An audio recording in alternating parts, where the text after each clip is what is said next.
Hey Derek, it's Dr. Scott. I have some feedback for you on your SA2 draft on the rhetorical analysis. Just so you know, I'm recording this at home. There's people doing yard work across the way from us. I have dogs that bark, so I apologize if there's like weird noises and stuff like that in the background. Um, for this assignment, I'm just a reminder of what I'm looking for. I'm looking for a thesis statement that's focused. It's addressing the use of rhetoric in the speech that you're analyzing. Also looking at your use of evidence to support what you're saying and the claim that you're making about the speech that you're analyzing. That evidence can come from the research that you found, or it can come from the text itself, like you're using parts of the text and explaining how it's working to persuade. I'm also looking for the research that you use to be that it should be credible, that it should help support your argument, and it's not just used as filler in either the intro or the conclusion. I'm also looking for focused paragraphs and organization and transitions between main ideas. So there's a lot that's going on for this assignment. So I'll go through and I'll probably touch on most of these, most of those areas, but if I don't, if you have questions, like definitely reach out to me this week and let me know if you'd like to talk.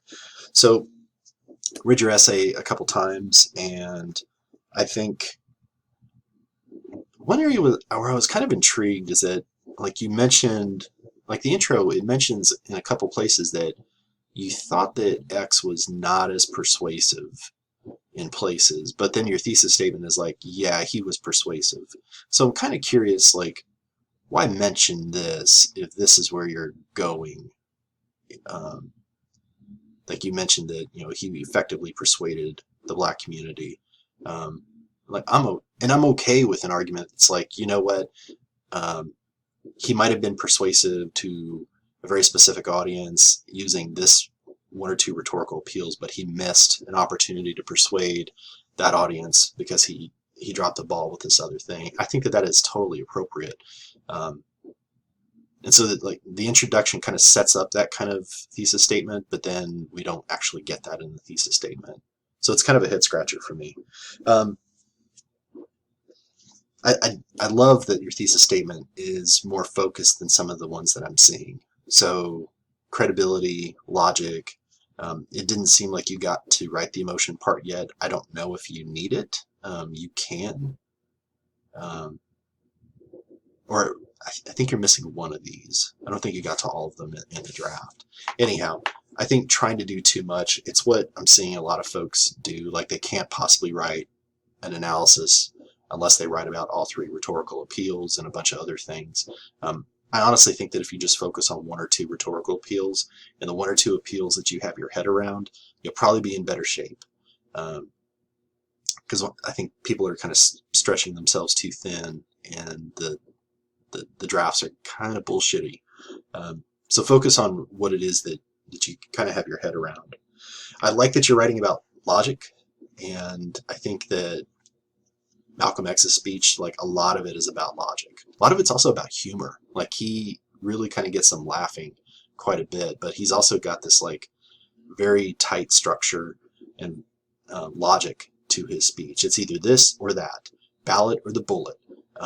You're either a sucker or you're getting involved. Like he presents people with an either or, and he sets it up in such a way that the either or makes a lot of sense to them and they can't see alternatives out of it. And that is fascinating to me. So I love that you're writing about that. So you use a source up here. I'd like to know a little bit more about who that source is and why it's something that we should trust. But I like that you're including it here. I wasn't too sure. So you do this thing in your draft where you're like, I'm writing about logic. Let me give you an example. And then there's not much discussion after that that kind of explains why that or how that is a logical appeal. Like, how is that a logic issue when he's saying ballot or the bullet? And why mention Abraham Lincoln with that? That is a really interesting choice for him to do that, to mention Abraham Lincoln when he's addressing black community leaders, I think in Detroit. So why mention Abraham Lincoln? Like Lincoln has a very specific and special place in the African American imagination, and referencing him and then talking about the ballot or the bullet that Lincoln talked about. What is the logic behind that? Like, how is that working? as a logical appeal. Again, he does a lot of this either or stuff, and it's pretty effective. Like, it kind of limits the choices for people to think. If they don't choose the one, then he makes it really clear, like, what the consequences are for choosing something different than what he's kind of set before people. So I think a pattern to consider, and I'm giving folks this advice about their own essays, is to set up and say, all right, I'm going to talk about logic. I mean, you do that here. Give us an example. Explain how that example works as a logical appeal. And then, this is the part that's missing in most papers so far, explain how that logical appeal works for a specific audience. I love that you're writing specifically about the Black community. That is a bit more specific than what I'm seeing in a lot of drafts, but that needs to filter down into the body paragraphs. And also consider that the Black community is pretty diverse. In the 1960s, there were folks that were siding more with Martin Luther King.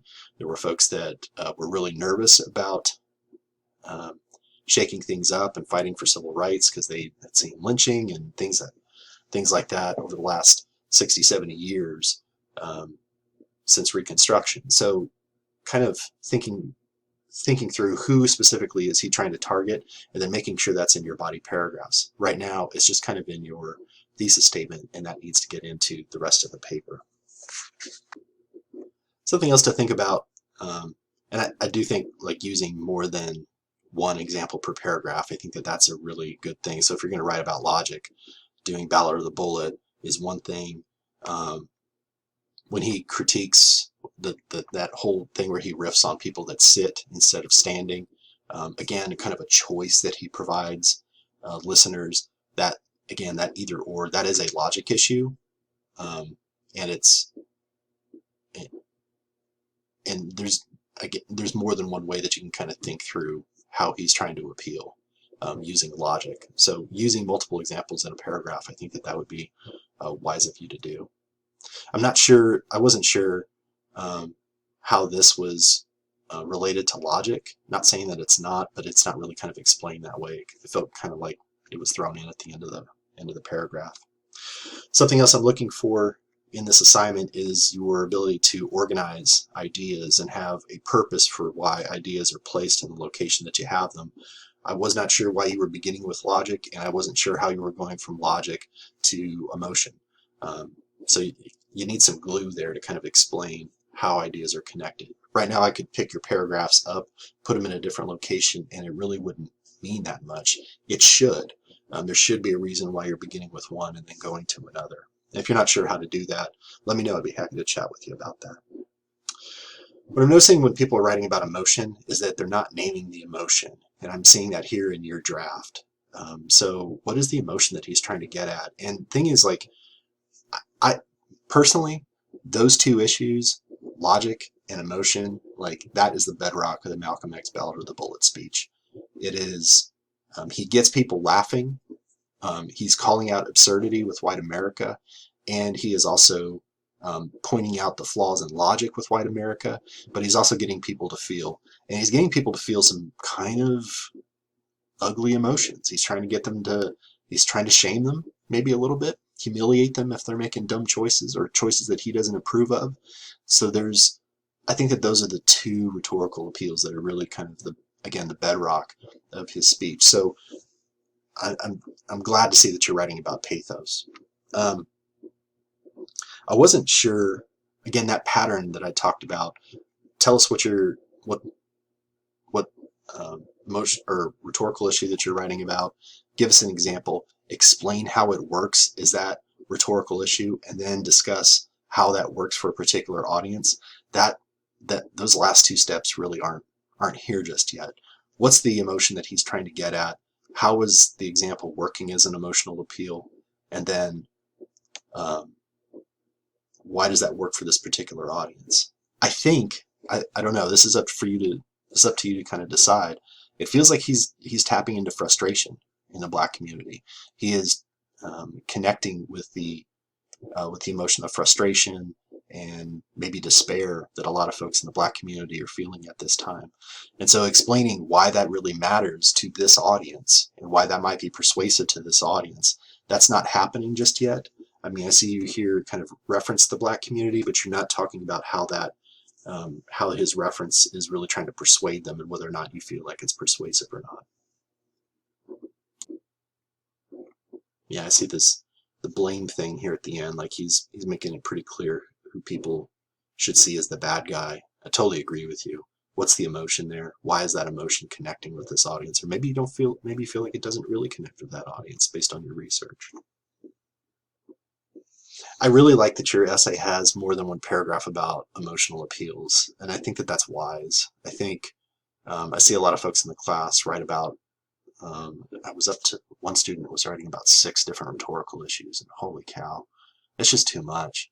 I think if you wrote a paper that was just about logic and just about emotion, that'd be totally fine. There's a lot of emotions that he tries to evoke in his audience. I mean, that frustration that I just talked about, that's one. But there's also, um, shame. He's shaming people that don't make choices that he approve of. He does that thing where he talks about people that sit instead of when they should stand. Um, there's a lot going on in here with this. So I really like that you've got a couple of paragraphs about um, emotion. It's set up to talk about emotion, but by the end of the paragraph, I wasn't sure where this paragraph was going. I wasn't sure if this is just like a draft issue, and you're like, you got to get to 3 pages. Um, I'm not sure what's going on here, but it didn't feel like the second half of the paragraph was really talking about emotion. I wasn't sure what the rhetorical issue was back here.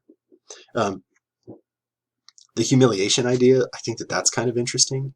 I don't know how this is persuasive to black folks, particularly the black folks that are in that target audience. For me, this paragraph was kind of the weak link. I wasn't sure where you were going with it. But humiliation, that's an emotional appeal that I would like. Yeah, I think he's using that. It's also got a compare and contrast logic to it. If you think about it, he's comparing the U.S. against these other countries, and there's something there too to go along with your logic paper. So I see a lot of a promise here, Derek, and I think that you've got something going. Um, so I think I touched on most of the issues. I don't know about the credibility of your sources. Again, I'm not looking for super academic sources. These can be like newspaper articles and stuff like that. Opinion polls from back in the day, those are super helpful.